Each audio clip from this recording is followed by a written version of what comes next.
I'm like, what policy? He's like, we have a policy against like heckling and harassing the players. And I'm like, brother, I'm the biggest LeBron fan. He's like, well, you also said something to another player, you Josh Giddey, you were calling him by name. And I'm like, dude, all that's fair, but I don't get a warning? He's like, that's just our policy. I'm like, where are these policies? No one told me any rules when I came in. They said don't be on your phone during a timeout, like videoing, because you can be like videoing what the players are saying. They didn't say things you could say, couldn't say. They told me nothing. Like, how am I supposed to know that that's a rule? Like, there's a rule about what you can and can't say.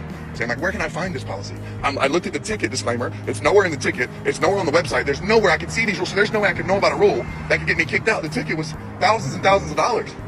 And they're like, yeah, I mean, you can dispute it with the... I'm like, how's that going to help me? And I'm like, for the biggest LeBron fan, biggest Lakers supporter, I don't miss a minute. League pass for 5-6 years now. I get kicked out for that, for being the biggest fan. So I've been tagging Bron in these, knowing that the chances of Bron seeing any of these is low, if not none. I mean, millions of people tag him in millions of things, so he probably won't see this. But if you do, Bron, if you see this, brother, I'm your biggest fan.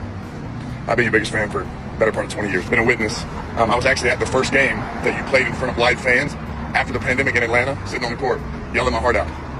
Quinn and I became friends that day, and remained friends since. Post-game interview, you mentioned, man, it was nice to be in front of some rowdy fans.